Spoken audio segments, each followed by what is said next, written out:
Hey everyone, and welcome back for another deep dive. Today we'll be exploring the fascinating world of personality assessments. But with a twist, we're going to be looking at two platforms that approach the whole "who am I" question from very different angles. 16 Personalities and the Spiritual Seek. So have you ever wondered if your personality is a fixed thing or something that's constantly evolving? Well, that's one of the core differences we'll be exploring today. 16 Personalities, you see, loves data.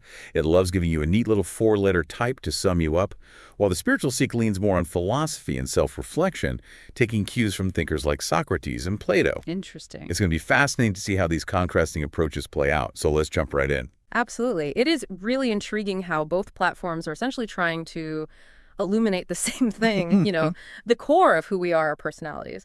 But they use such distinct methods to get there. 16 Personalities, which stems from the Myers-Briggs tradition, has a very practical approach. It wants you to pinpoint those strengths and weaknesses so you can use those insights for things like, choosing a career path or working on personal development. Whereas the Spiritual Seek takes a more humanistic approach, encouraging you to look inward and see your personality as something dynamic that's always in flux. Right. Okay, so let's start with 16 Personalities. One thing that really jumps out is how they've grouped personalities into those four distinct categories. You've got the Analysts, those logical thinkers. You've got the Diplomats, the empathetic peacemakers, the Sentinels, who are all about order and structure, and of course the Explorers, those adaptable, spontaneous types. It's almost like they've created a personality map of these four distinct regions. Yeah. And that's a really good point. That categorization is quite typical of what we often refer to as that Anglo-Saxon data-driven mindset, this drive to categorize and standardize. It can be very useful, of course, like organizing a library into sections, but it doesn't always capture the full picture. Right. And it makes me think about how 16 Personalities uses those agree or disagree scales in their questions. Yeah.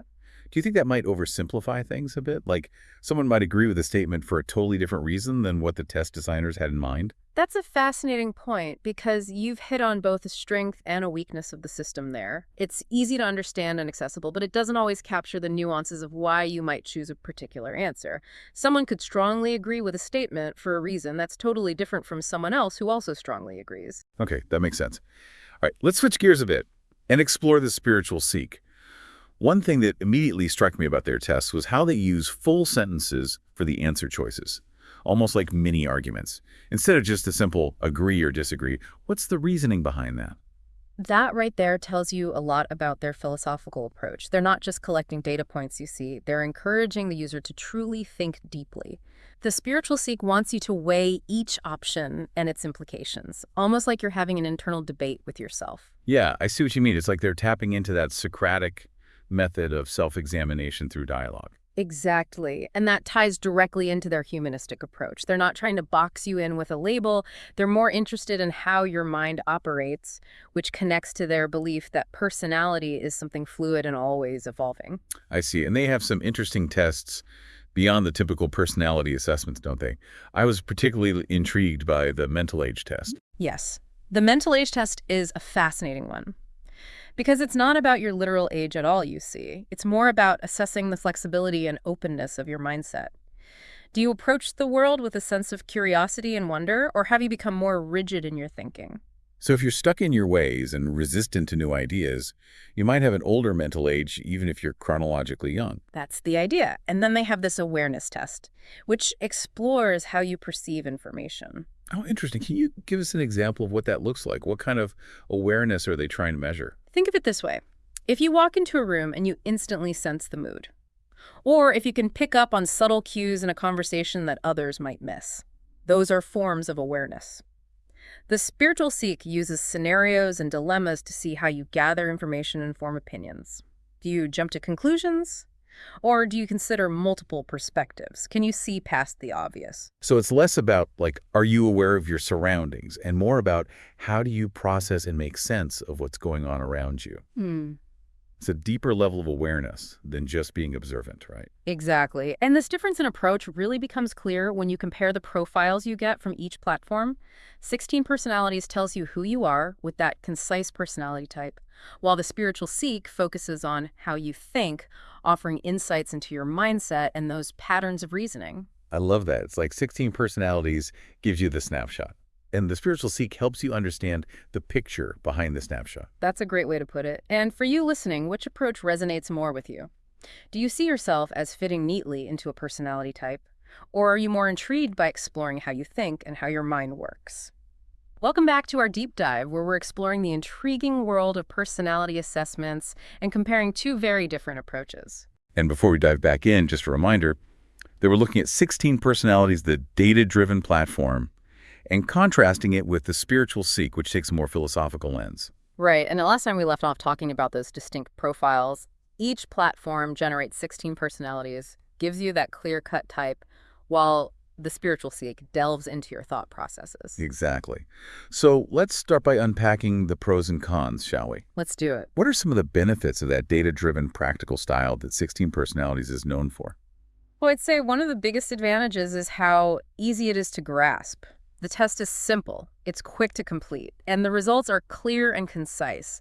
This makes it a great starting point for anyone who's curious about personality assessments, but might be a bit intimidated by, the more in-depth philosophical approaches. So it's a good way to sort of dip your toes into the world of personality. Maybe Yeah. take the 16 Personalities test, get that 4-letter type, and then that sparks your interest to explore further. Exactly. It's like a gateway to deeper self-discovery.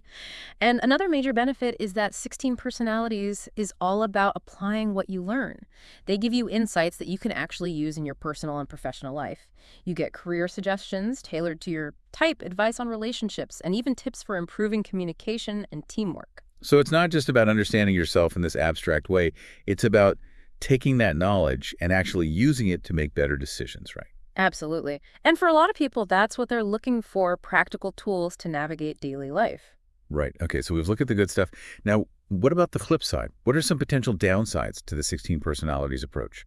Well, one criticism is that by relying on these simplified categories and agree or disagree scales, they might be missing some of the complexity of human personality. Those 4-letter types are a good starting point, but they don't capture the full spectrum of what makes each individual unique. It's like saying there are only 4 types of music: classical, rock, pop, and country. Sure, those are broad categories, but within each one, there's this whole universe of subgenres and styles. That's a perfect analogy. And another potential issue is that by focusing on these fixed types, 16 personalities might unintentionally reinforce this idea that our personalities are unchanging, and that could discourage people from embracing their potential for growth and change.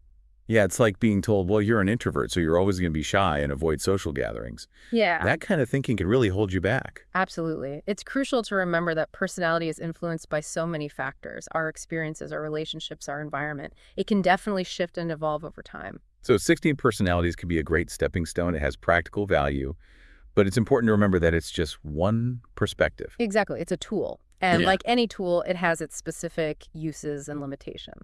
All right, so let's move on to the spiritual seek.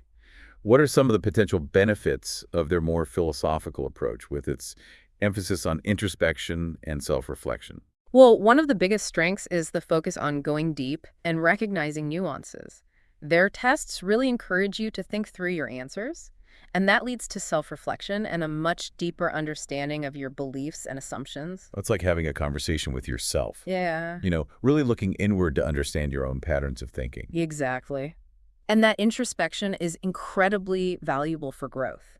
It helps you figure out your core values, why you do the things you do, and gain a clearer sense of how you fit into the world. And because their whole philosophy is built on the idea of personality as ever-evolving, it encourages people to believe in their potential for change. Absolutely. The spiritual seeks approach is all about recognizing that we're not stuck with a fixed set of traits. We have the power to shape and mold our personalities through conscious effort and self-reflection. So it's empowering because it puts you in the driver's seat of your own growth journey. You're not just a passenger. Exactly. And another thing I appreciate is their willingness to explore aspects of personality that go beyond those typical traits and categories you find in more traditional assessments. You're talking about those tests like the mental age and awareness tests, right? Yeah. They're looking at things like mindset and perception. Precisely. They get at those often overlooked aspects of who we are. Those tests provide a much more well-rounded understanding of personality. It's not just a list of characteristics you see, it's how you think, how you see the world, and how you interact with it. It's like they're saying, hey, there's more to you than meets the eye. Let's dig deeper and see what we discover. Exactly. And for many people, exploring those deeper layers can be incredibly insightful and lead to real transformation. Okay, so we've talked about the depth, the nuance of their philosophical approach, and the focus on personal growth. But let's be fair, let's flip the coin. What are some potential downsides or limitations of the spiritual seeks approach? One criticism is that the emphasis on personal experience and introspection might be seen as less scientific or measurable compared to something like 16 Personalities, which is all about data and statistics. Right, so it might appeal more to people who are comfortable with ambiguity, who enjoy exploring those gray areas of personality, rather than seeking those clear-cut black and white answers. Exactly. It's a very different approach. And another potential drawback is that their tests can be more time-consuming. They require more effort from the user. Answering those full-sentence questions demands thought and concentration. And the overall tone can feel quite serious and introspective. Yeah, it's not exactly a lighthearted, quick personality quiz.